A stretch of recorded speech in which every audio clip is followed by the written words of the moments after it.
Robert Fritz's Structural Consulting channel.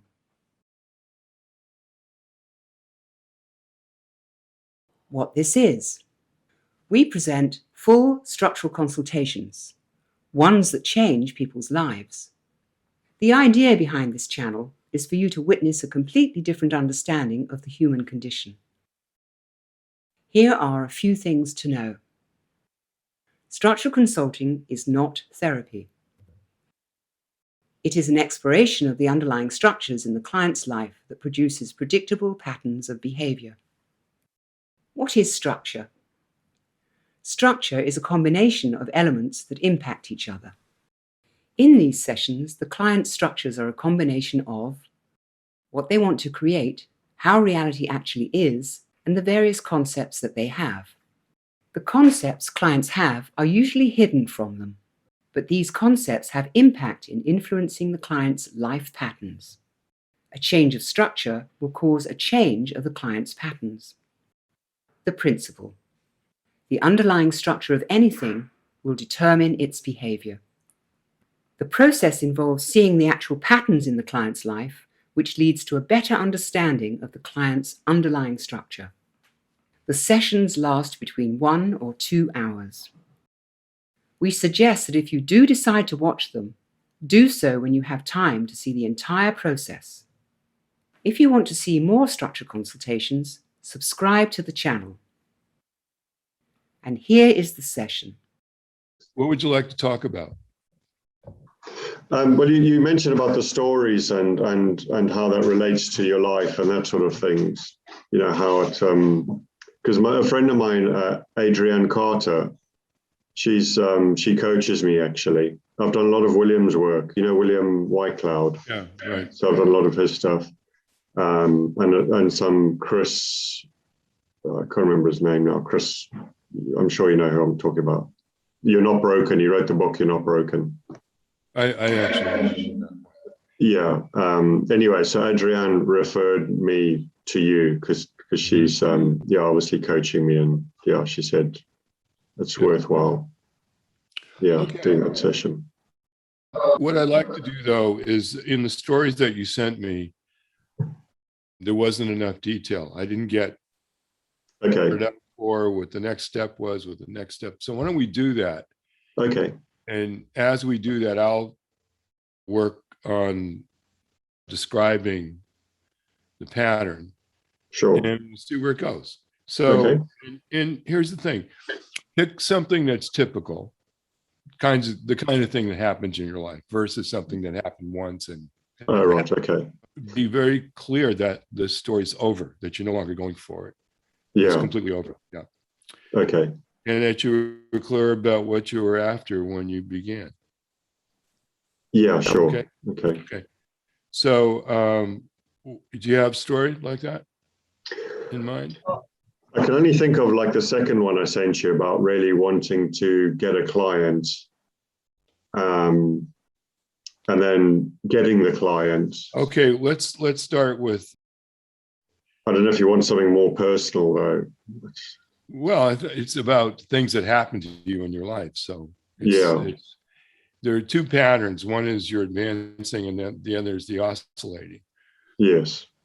Yeah. So we're looking right now at the oscillating pattern because that will have an underlying structure that's different than the advancing one.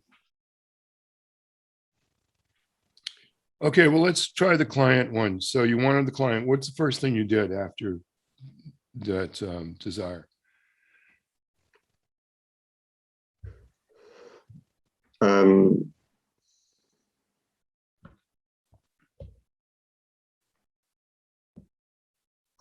I guess it's that need, so to speak, to be successful as part of that.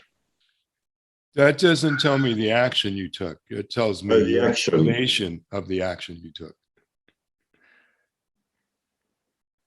I think that the action was trying to get an introduction or trying to talk to someone. Yeah, trying to get an introduction to the company. Okay, right.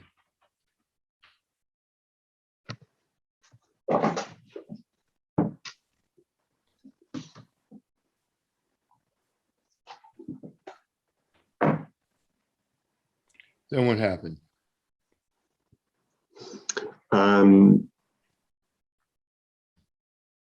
We got the introduction. We had a meeting. Discussed what we discussed that we could help them with what their problem was in terms of supporting their business. And then they agreed to take us on to help them, basically, to help them with their IT needs. Okay.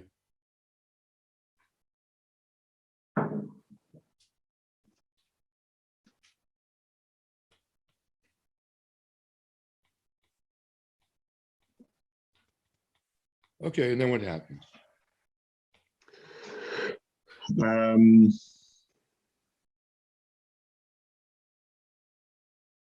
I think what we discovered was, or what I discovered was, they probably didn't value IT as much as I thought they did. Was that right away, or was, you know? Yeah, it didn't take long. Okay. They were both quite, yeah, it didn't take that long. Okay. They didn't really value the service or value what we brought to the table. Okay, then what happened?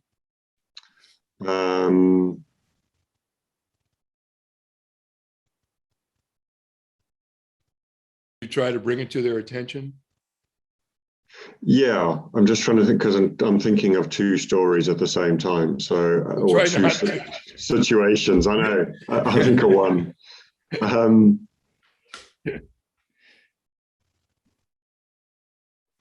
I'm just trying to think. Okay, so thinking of the one,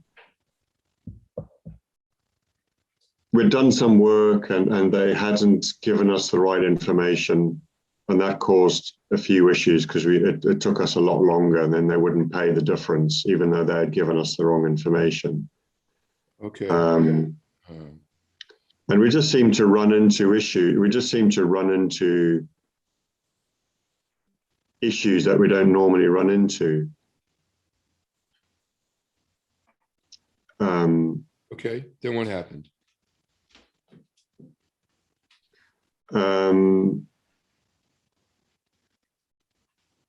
They just decided to go back to their previous IT. Yeah, certainly in the one story, they decided just to go back to their previous IT because they also wanted us to do stuff for free, and then complained when things took a long time. So that they expected us to do stuff for nothing, basically.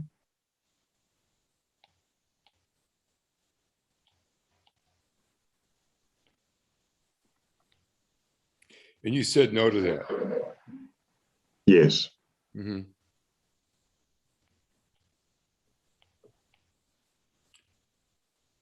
And then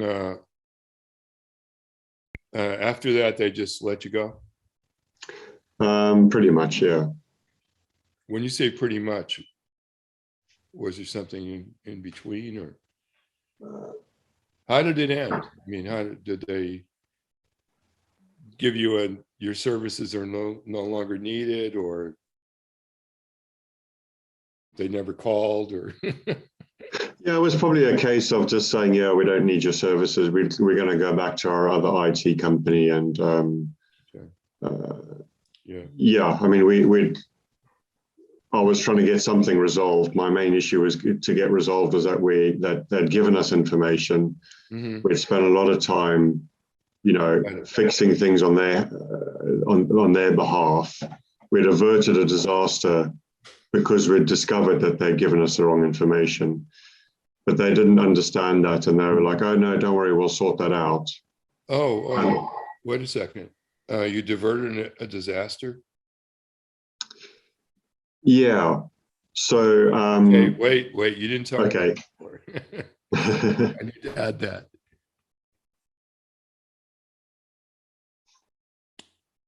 Okay, let's see here.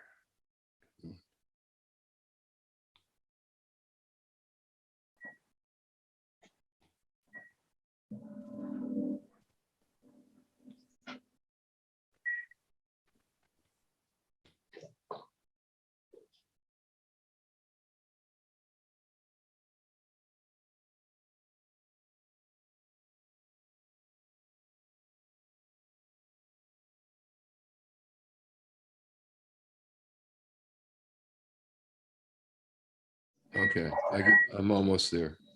It's all right.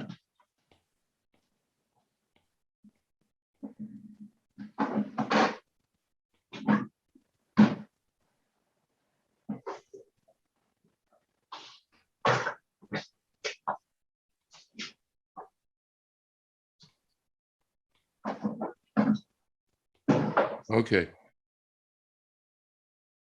Let me, let's try another story. Okay. And I'm just going to ask you if this happened, and you Okay. say yes or no. You got a desire? Have I got a desire? Yeah, in the opening of the next story, you wanted something. You had a desire. Yes. You tried to get inroads. Yes, that's right. You connected. Yeah. You got a yes. Yes. You got involved. Yeah. There was something wrong. Yeah. Issues developed. Yeah. There was a critical intervention.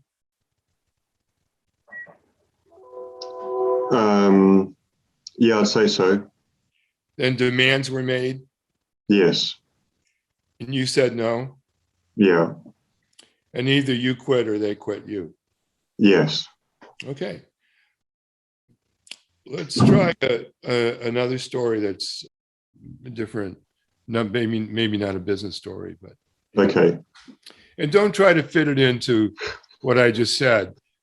All the form is that you set out for something, you had it for a while, and then at the end of the story, you no longer have it. Yeah. That's it. Okay. So you got one? I've got something else we can look at. I don't know how relevant it is, but we can try. Well, I'm just going to ask you if this or that happened, Sure. and you just tell me yes or no. Yeah. Okay. So in this story, you had a desire. Yes, I did. Yeah. You tried to get inroads.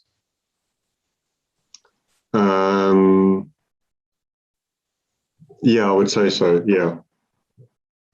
Are you connected?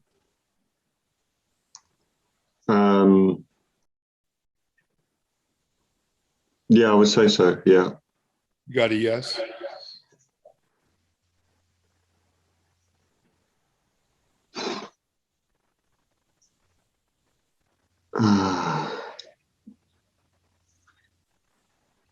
What I'm thinking about is when I was much younger. Don't tell me. Don't tell Okay. me. I'm just trying to think. The next step in the pattern is you got involved. So in that story, Yes. you got Oh, yeah, involved. yeah. I would say I got a yes, and yeah, I was involved. Yes, Okay. So 100%. before you got involved, you got a yes. Yes. Yeah. Okay. Yeah. And then there was something wrong. Yeah. Issues developed. Yes. Was there a critical intervention or a critical showdown or something? Yeah, I would say, yeah, there was a change. Yeah. Okay. Were demands made? Yeah. And you said no?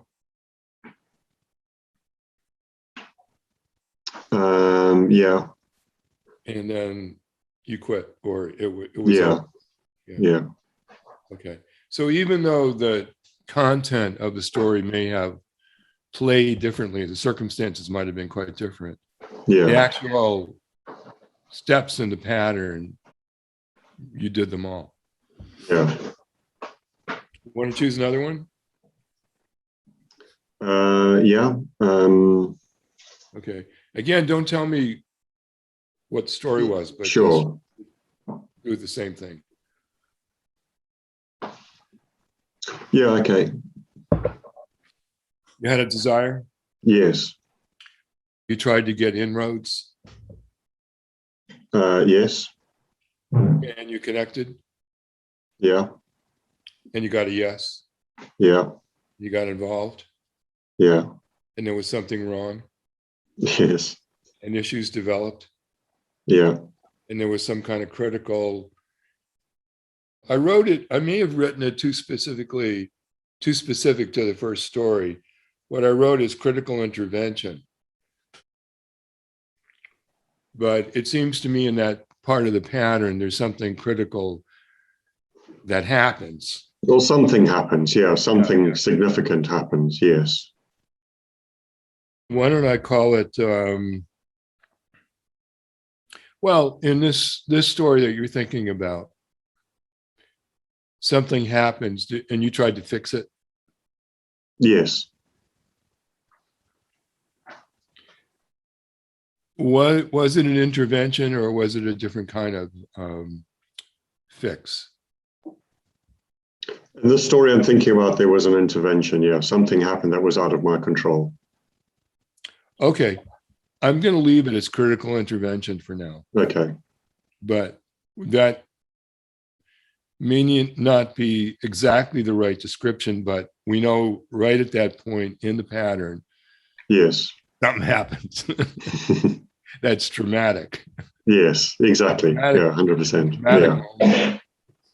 And then demands were made.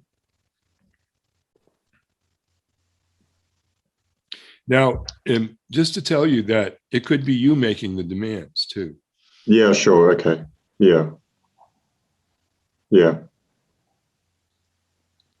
And either you said no or they said no. If you were making the demands, they would say no. And if they were making the demands, you would say no. But yeah. no was said. And then one it was over. Yeah. Yeah. Okay. Let me show you this pattern.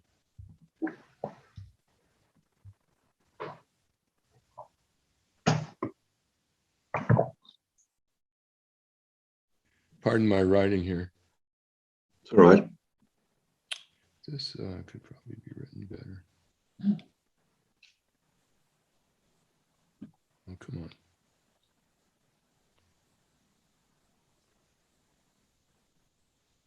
Sorry, I just gotta, this is.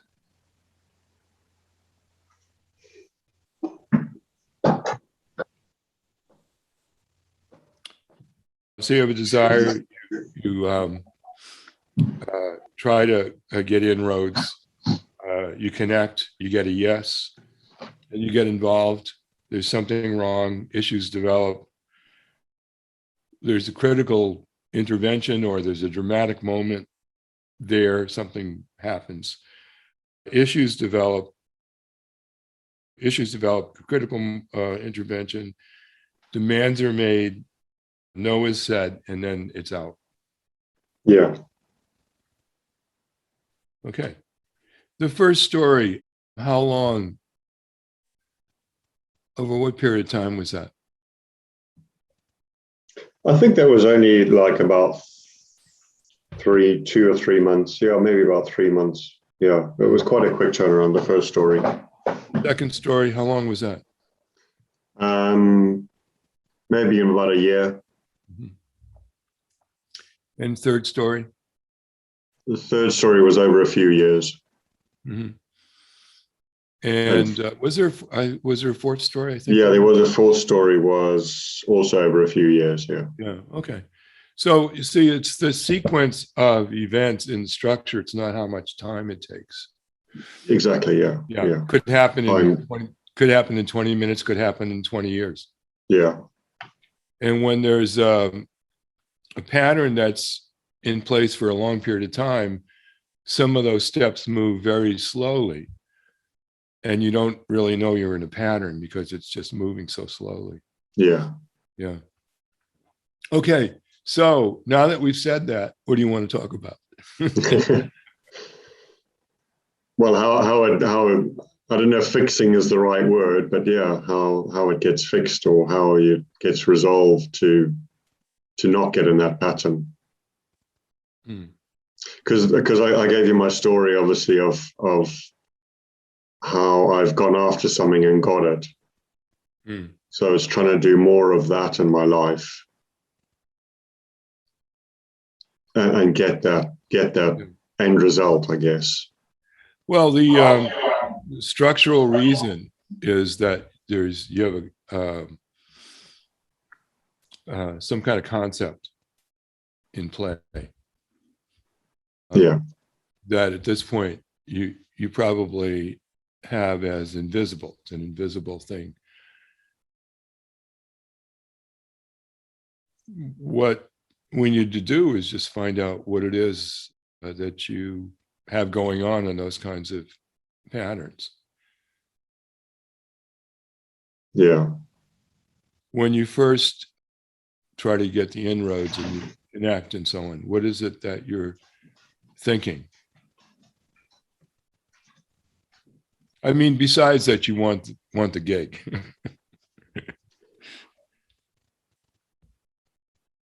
I think that's probably the main thing. It's just thinking about what I want at the end of it. And yeah. Okay, so when it goes badly, what do Yeah. you?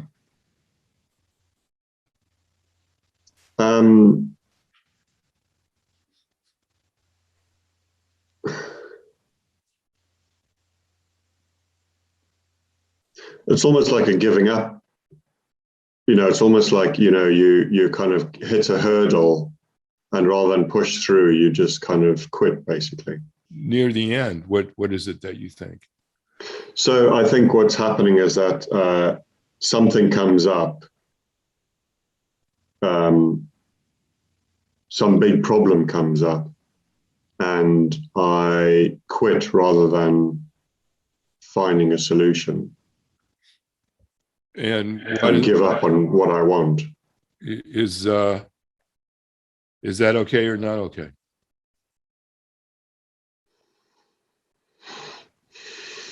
I guess it really depends on the reasons of what I want. So if what I want is pure, so to speak, or if what I want is dysfunctional. So if what I want is genuine, then I need to continue to go for it and get it. But if I'm after some, sorry, what does genuine have to do with continuing to go for it? Because I think if something is just, here's the thing, what does it even mean? What does the word genuine actually mean in the context that you're using it? Opposite to dysfunctional. No, genuine is not the opposite of dysfunctional. The opposite of genuine is inauthentic or. Okay. Yeah. Yeah. Yeah. Let's get out our dictionary. Yeah, it's my kind of thought process, I guess. I think if I'm going after something that for the wrong reasons, or if I'm going after something that that deep down I don't really want. So do you think, for example, in the first story, that you were going after working with the company for the wrong reasons? No, I don't think so. No. No. Then why would you describe it as dysfunctional?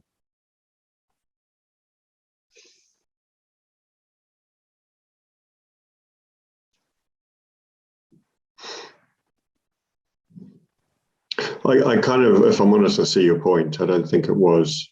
I don't think any of them was. I'm asking a question. I'm not making. No, I understand, and you asking the questions made me realize that yeah, I wasn't going after it for inauthentic reasons. Well, I genuinely wanted it. Say again. I genuinely wanted the end result. Yeah, you wanted to work with him. Yes, exactly. Yeah. Because you thought there would be a match between you and. Yeah, exactly. Yeah. As it turns out, it wasn't. Yeah. But the way you describe it to yourself is that it was dysfunctional.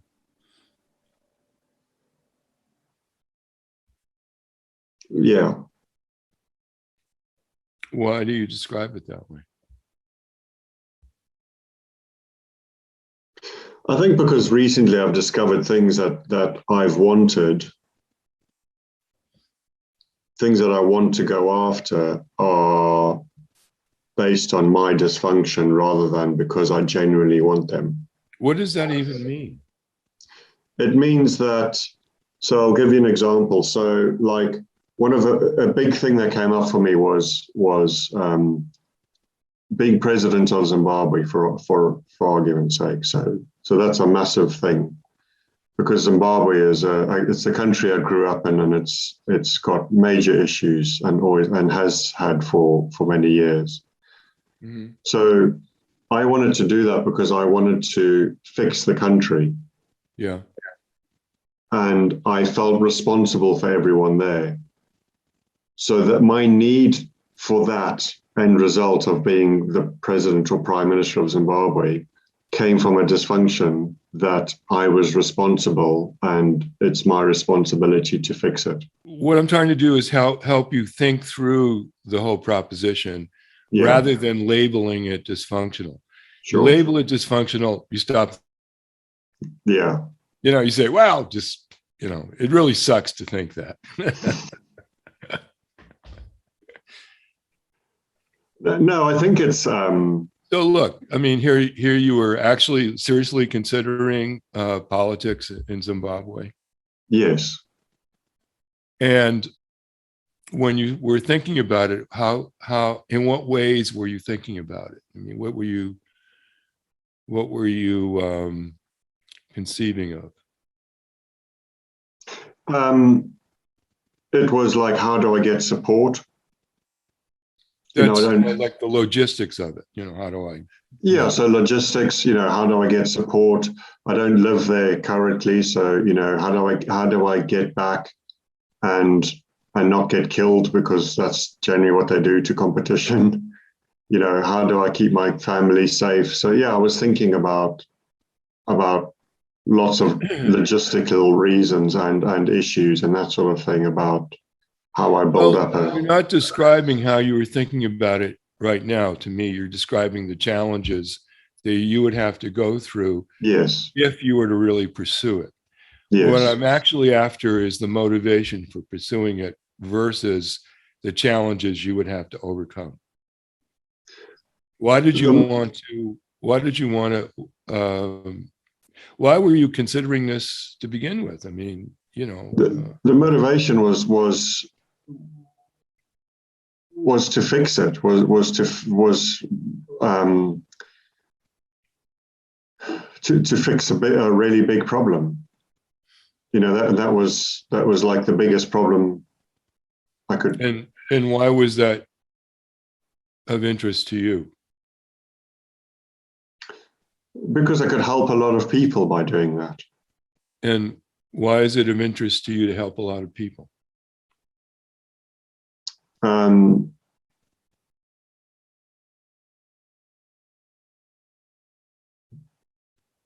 Because that's in my, I guess. Come on, don't tell me it's in my psyche. It's in your concepts. I would like you to talk about, what assumptions are you making that are built in that are perhaps invisible because you assume them so much to be true that you don't even think they're true. So how come it's your job to help people? Because that's what I felt growing up. I guess I felt that I was responsible. Okay, now you're just reporting to me how you felt. What I'd like you to do is think through why you agreed with that idea. So I'll tell you a little thing. When I was about 10 years old, and I was living in Zimbabwe, I lived there for the first 20 odd years of my life. Mm-hmm. My dad would go on and on about, Mugabe, who was the then president, he's going to be disposed, and then all, America and everyone else is going to pump loads of money into Zimbabwe and everything's going to be great. But I knew when I was 10 years old that wasn't going to happen, because I knew that no one was going to step up and take action. So I felt it was my responsibility at that age that I would have to pick up a gun and shoot him if anything was going to change. It was my responsibility to do that. Why? Because I knew that no one else was. But why was it your responsibility?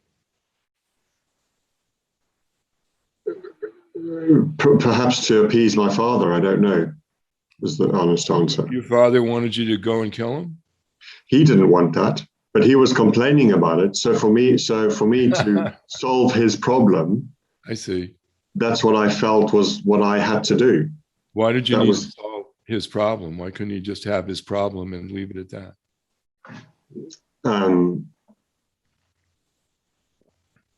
I guess it's part of my makeup. Is that doesn't answer the question. I need you to help me here, Colin. You know, you can't just say, "Well, that's how I am." You know, it doesn't. You're not thinking it through when you say, "Well, it's." You see what I mean? There's certain things you do. Yes. That you like label something, and then put it into sort of a "that's how I am" box. Yes. And when you do that, you're not able then to think it through because you already have an answer to the question of why were you motivated to solve your father's problem, which is the question. You know, how come it was your job? I don't know is the honest answer, but yeah. Well, remember what you thought at the time, and why did you see it as your job to address his complaints?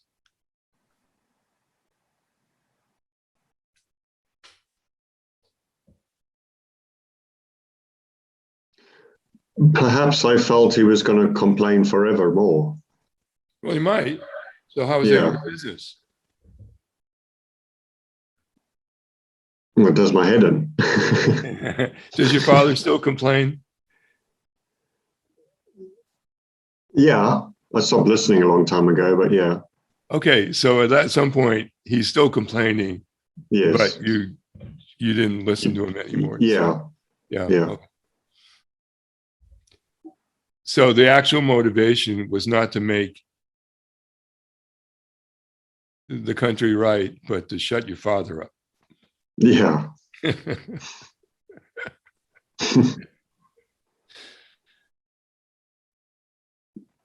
Yeah.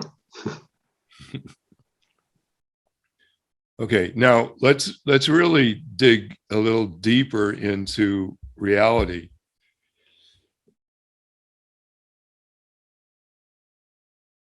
Not only reality, but things that you think you base your decisions on. Yeah.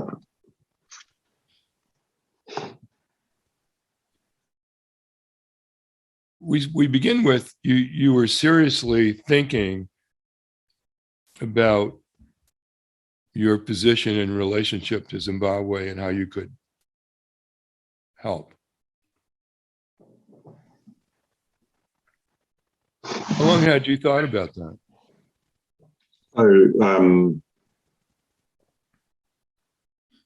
30 years.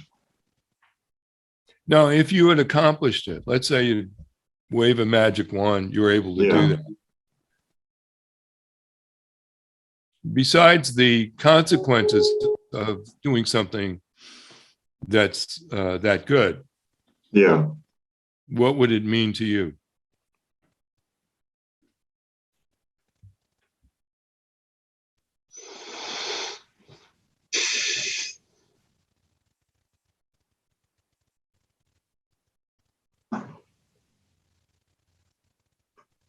I think it's related to me being able to help the most people I can. Why? Why do you have to do that?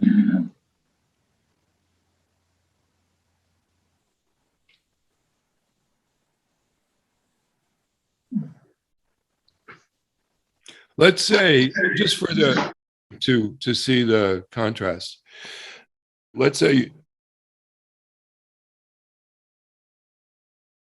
you spent your whole life and you didn't help anybody.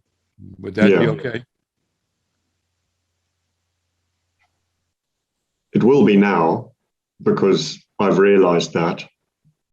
But go back a few weeks. No, It What wouldn't made be you suddenly okay. realize? What made you suddenly realize that?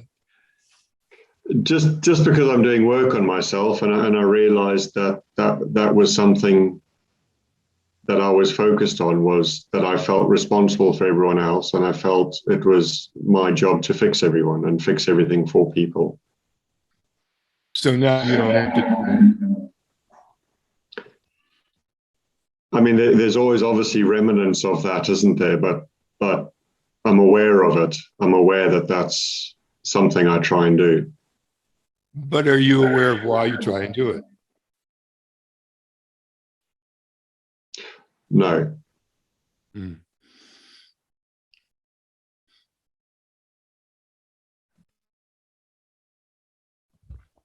Think about your life not fulfilling any kind of useful consequence, or completely you hung out on the beach for the rest of your life.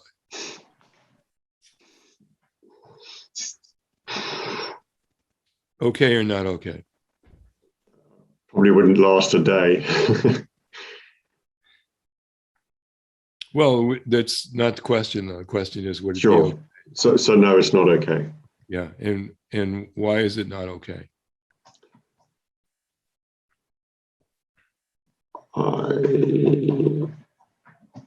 I have to be useful. Okay. Why? Because I'm not good enough as I am. Do you have kids? I've got one son, yeah. How old is he? 13. Does he have to be useful?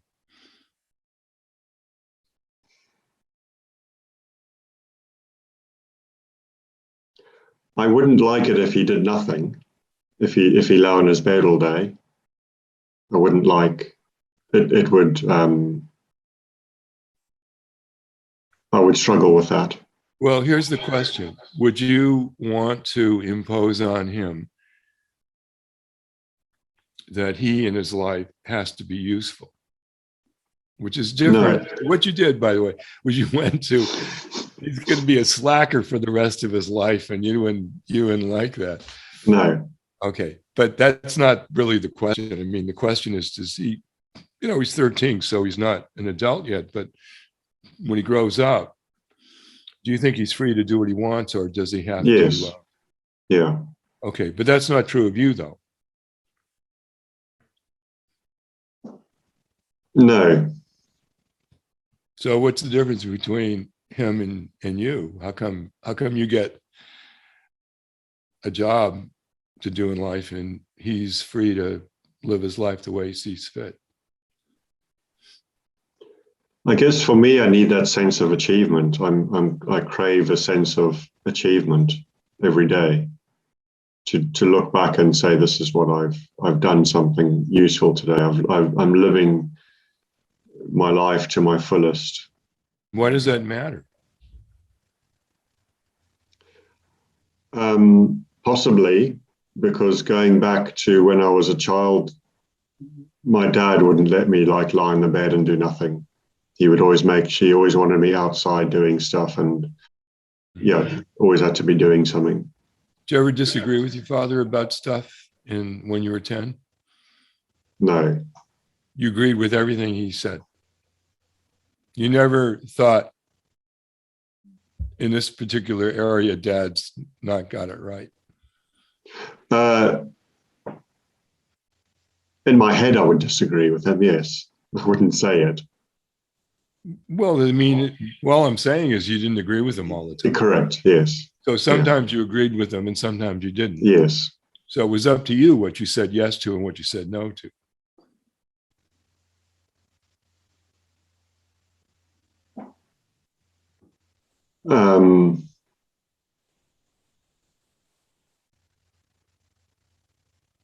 Well, if I said no to something to him, then I would get beaten. So You know, that's not what we're talking about. We're talking Yeah. about in your head. If we talk in my head, then yes, absolutely. Yeah. Yeah.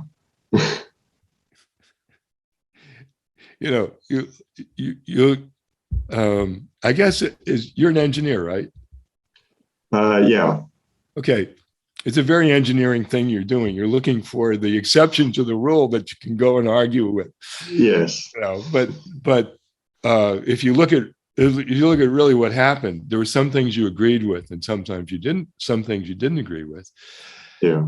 And so you can't blame your father for agreeing with the things that you, in fact, agreed with, given that you didn't agree with 100% of everything he said. Yeah.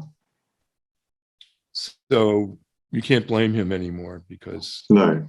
it was you who took that idea on. That somehow you've got to justify your existence or make a contribution or. Yeah. If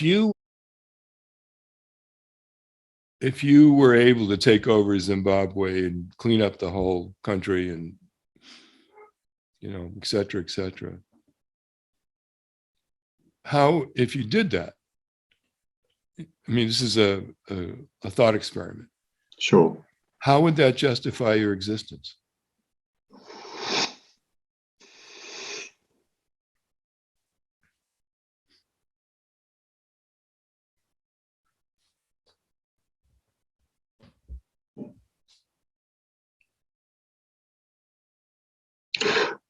I think the reality is it wouldn't, because enough is never enough.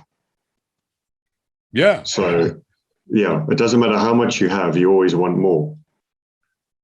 So if you've helped 5 million people, you're like, well, I might as well help 10 million people. And if you help 10 million people, it's like, well, why can't you help the whole world? So enough is never enough. Well, but that doesn't answer the question of how does it justify your existence. It only says that you would be dissatisfied with the amount of people that you helped. How would it actually justify your existence? The question is about justifying your existence. Yes. Perhaps it would make me feel useful. And sure, but why do you have to be useful? I mean, this is exactly the same question. Yes. In different ways, you know, trying to come at it this way and come at it that way. Yeah. What do you got going on that you don't have going on with your son? Yeah. Oh, I'm sure you love. You know, he's free. He's okay. He doesn't have to go and save the world. On the other hand, you do. Yeah. Why? What is it? What's going on that you have to do that?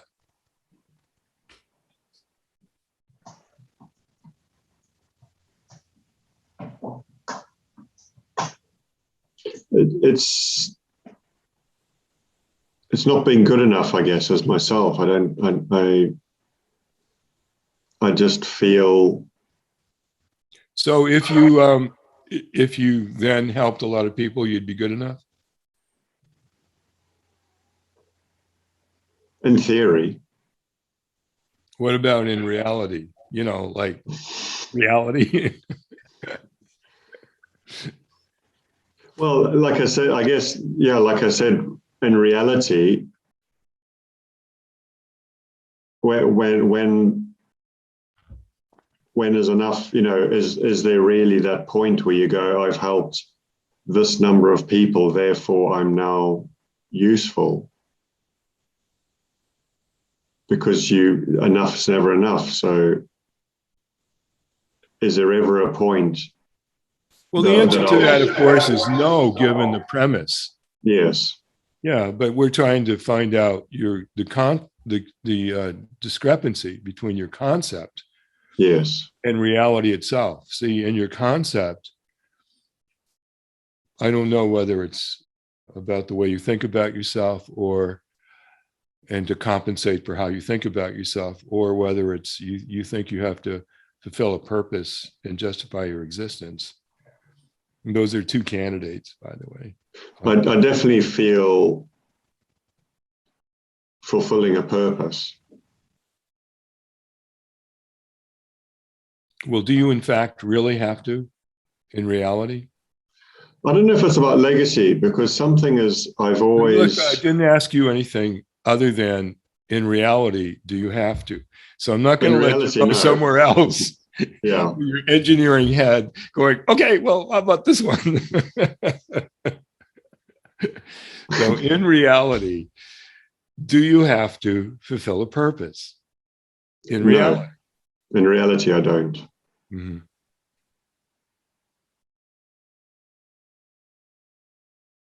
What do you think about that?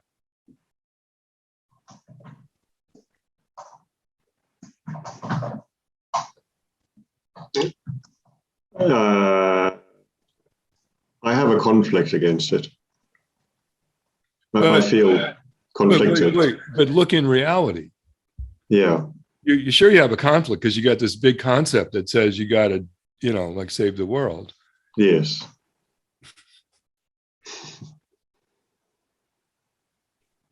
Which, by the way, as you said, will never be enough, no matter how good you are at it. Yes. Mm-hmm.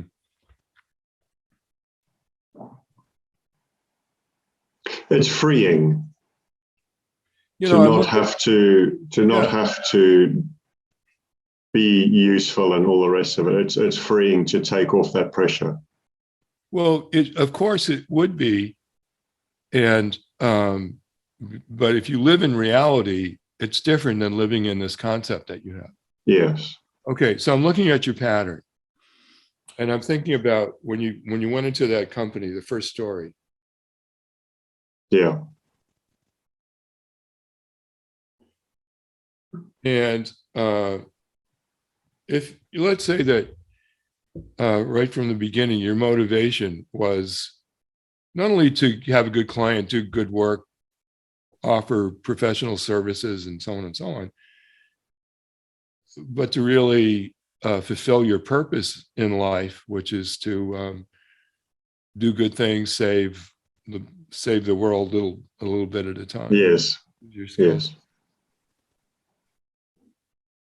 So I imagine in your pattern there was profound disappointment when you discovered that they weren't a good candidate for that. Yes. Hmm.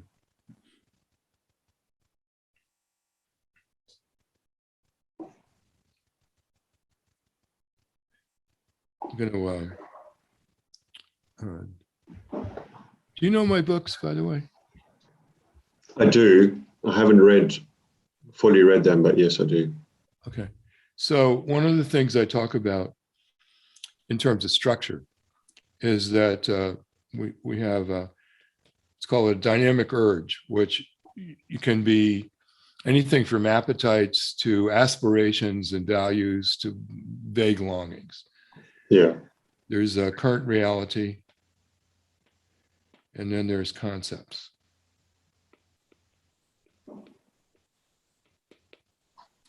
And these together form what I call a causal set. It's a structure. Yeah. And like all structures, like in physics, it's looking for equilibrium.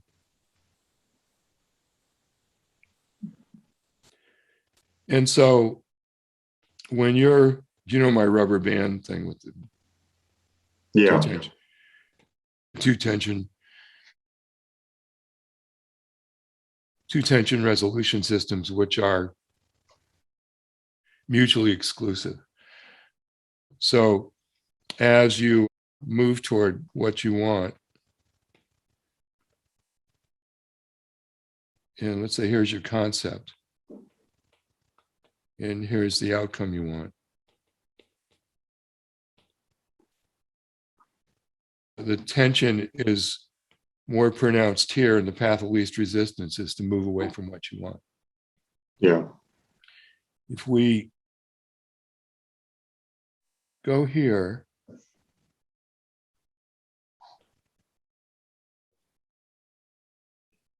this concept you have includes that you have to justify your existence, you have to help, you have to be a purpose, have a purpose and fulfill the purpose. Yeah. And you measure yourself. I think the way you said it is, if I don't do something every day, I mean, you can't even have a day off.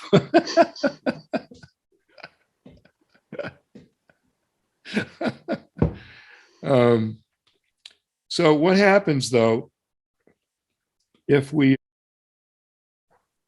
get rid of the concept from the structure, we're left with structural tension, which is resolvable.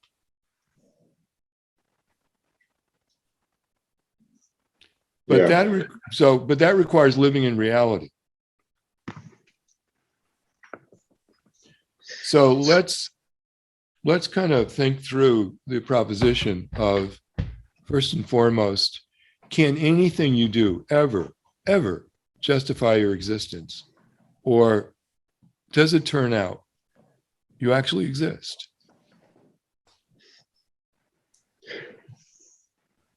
No.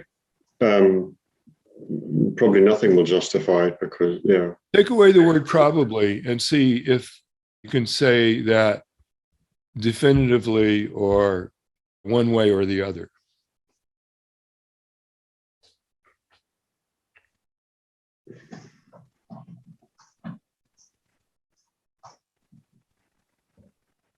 No, nothing will justify my existence. Mm-hmm. So it's like winning the lottery. You know, you exist, and you know you didn't earn it. Yes. Yeah. Say this just to teach yourself this idea about reality, this observation about reality. I cannot justify my existence. I cannot justify my existence. Is that true or not true? That feels true. But is it true? Yeah, it is true. Okay.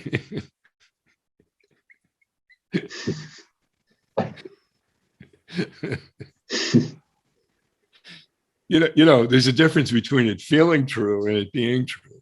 Yes. Yeah. Okay.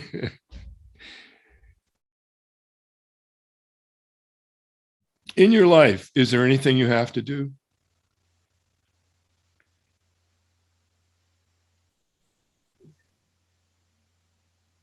No.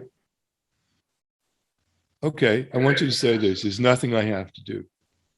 There's nothing I have to do. True or not true? That's true. Okay. So if you look at reality clearly, and you don't hedge your bets and you don't quite qualify it to death and try to sneak out of it, because, by the way, the concept wants to survive. Yes. So what's going on is you're looking at reality, and there's a conflict between reality as it actually is and your concept. The concept is saying, oh, no, I want to live. It's not true. So all of the things that are going on in your structure is ironically just the concept trying to defend itself from being seen for what it is. Now, the dynamic urge, on the level of dynamic urge, aspirations, values, there's things you want, and there's values you hold. Yes. And what's confusing, can be confusing to you, is some of those values include helping people. Yeah. But you just want that because that's what you want, independent of what it might mean in relationship to your life. So you can see how there can be an easier conflict for you because your concept is so close to your aspirations. Yes. That you confuse them. Once the concept leads to the obligation to do good work. Yes. And if you don't do good work, you guilt trip yourself. Correct. But if you're living in reality, that all goes away. Yeah. And what you're left with is structural tension. In other words, desired outcome, current reality. And there's no place for the concept because you want what you want and reality is what it is. Yeah. And that tension, structural tension, is resolvable. So you can, you can actually create things. It doesn't have extracurricular meaning other than you're able to create what you want, independent of any meaning you try to add to it. True? Yes, true. So what do you when you look at your life, what's it look like if you don't have to be on this mission? A lot more relaxing. And what else? Less stressful.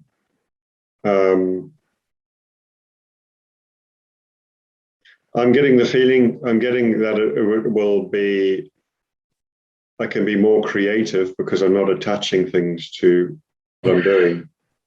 What you're doing is you're describing the consequences of the insight, but I'd like you to rather describe your observation about the insight. What's it mean that you don't have to do anything?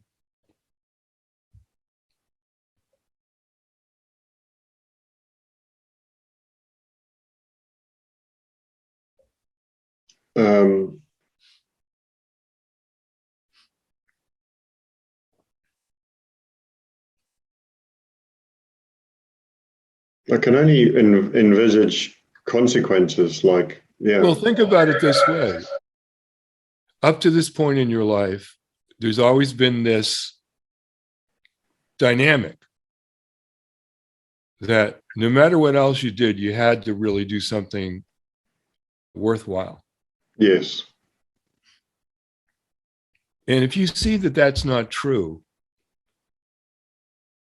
there should be, if you really see that that's not true in reality, there ought to be some profound implications about the way you go forward in your life.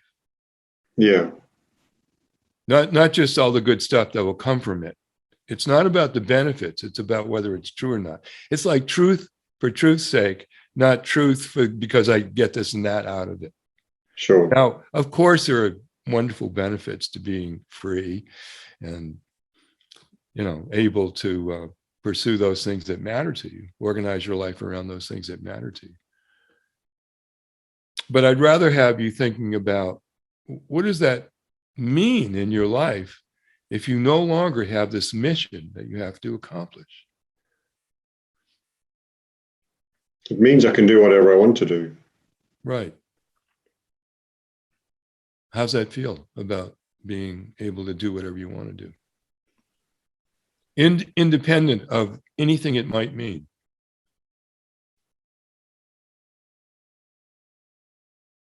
Freedom. Mm-hmm. You feel free? Yeah. Hmm. Do you feel like a weight's been lifted off your shoulder, like a burden Yeah. you're carrying around? Yeah. Hmm.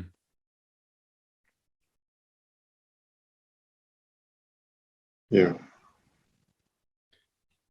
Now, just to really understand for you, there might be many things that you want to do. For example, if you now, knowing what you know, decided to be involved, I'm going to make it extreme, so decided to be in Zimbabwe politics and try to change the society for the better. Yes. You'll have a different motivation. Yes. Your motivation will be because you actually want to contribute to something that you see as worthwhile versus that you have to justify your existence and do good work. Yeah.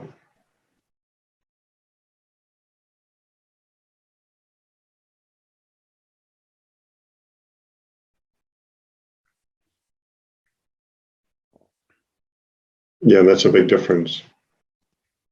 Yeah. It's a change of underlying structure. Yeah.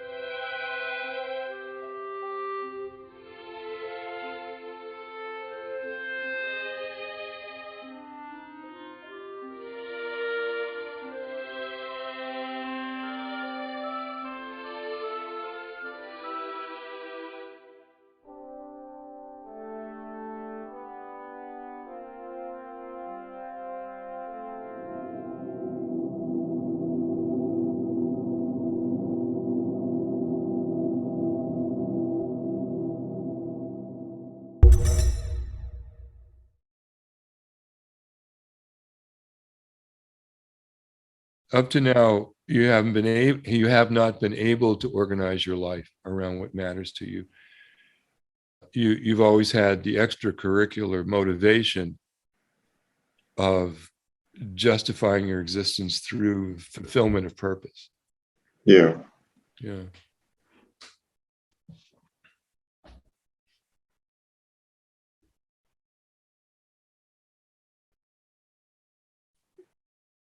That's what I was referring to from a dysfunctional. That was my definition of dysfunction.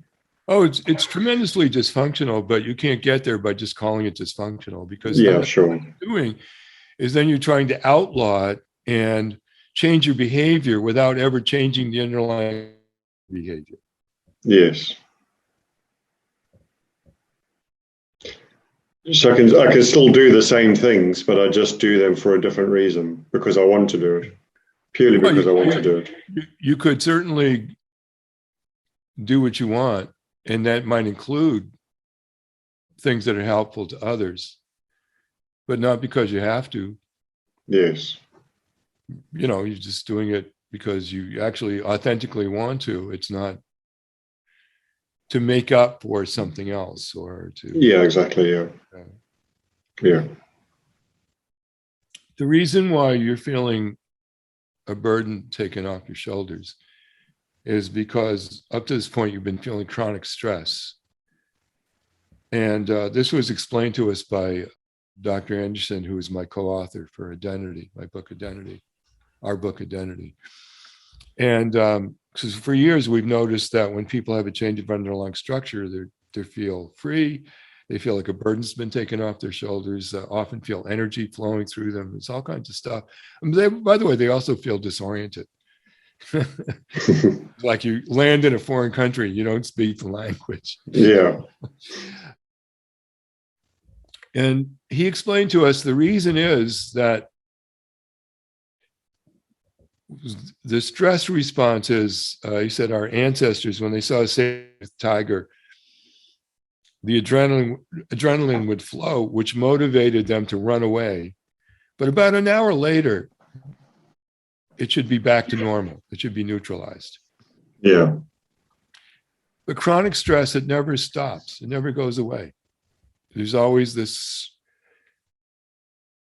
it never resolves. So in your life, for example, you've experienced chronic stress the whole time, maybe since the time you were 10. You may still have that concept, but it's no longer in the structure because you've looked at reality and the concept doesn't hold up to scrutiny. Yeah. Then the stress is over. Mm.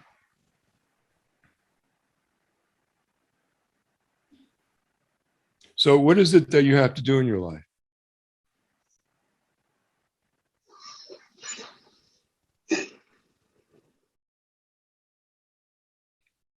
Nothing.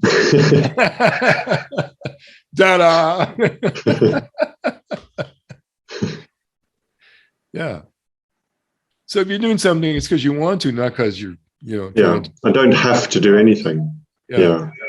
By the way, the concepts that people have come from conclusions that they've made, not in psychotherapy, often the thought is that you have repressed areas of consciousness from traumatic experiences that you have to relive and resolve in order to move on.